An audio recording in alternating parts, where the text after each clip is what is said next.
Assalamu alaikum, I'm Aisha and you're watching SAMAA News. Here are today's headlines.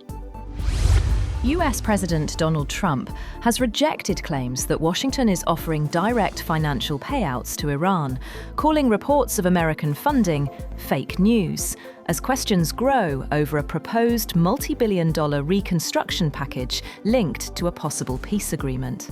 Writing on Truth Social, Trump said reports that the United States was paying Iran were false, blaming what he called Democrats for spreading the claim.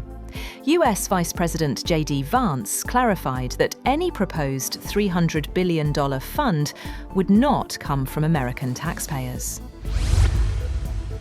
Meanwhile, President Donald Trump said that the agreement with Iran has already been signed and that its text will be released after a formal ceremony in Geneva on Friday. Speaking alongside French President Emmanuel Macron ahead of this week's G7 meeting in France, Trump said he did not know if he would attend ceremony in Geneva, but that Vice President Vance would be there. President Donald Trump has said that oil tankers are beginning to move out of the Strait of Hormuz. In a social media post, Trump said many ships loaded with oil are using what he called a safe southern route, adding that traffic through the vital waterway is starting to resume. Benjamin Netanyahu bet that his joint war alongside Donald Trump would topple Iran's clerical rulers and bolster himself ahead of elections at home, as the architect of a US-Israeli alliance that would reshape the Middle East. Instead, Israel's longest-serving prime minister is on a collision course with Trump, as the US president seeks to extricate himself from the war, with both men's goals unmet and Israeli military operations tied down in Lebanon. Washington says that over the next 60 days, when a ceasefire is in place, it will negotiate full terms that will address US and Israeli concerns, especially over Iran's nuclear program.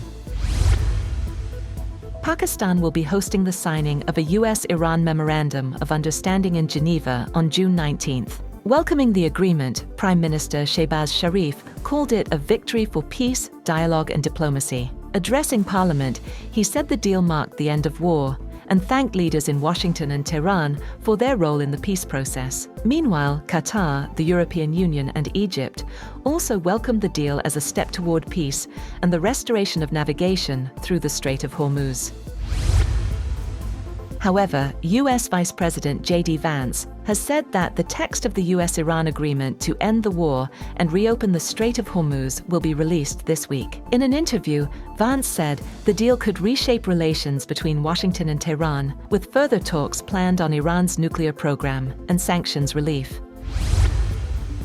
Meanwhile, Iran has said that it will charge ships for maritime services in the Strait of Hormuz instead of imposing transit tolls. The clarification came as US Vice President Vance said Washington expects the vital shipping lane to remain open to toll-free passage under a new US-Iran agreement.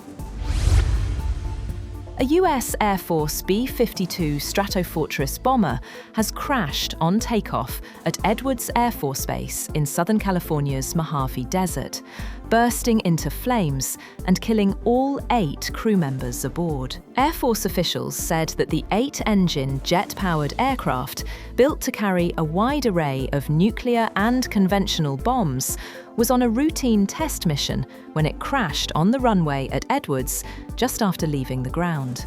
A towering pall of black smoke billowing from the crash site was visible for miles immediately after the accident. That's all for now. For more updates, visit www.samaa.tv. Thank you for watching SAMAA News.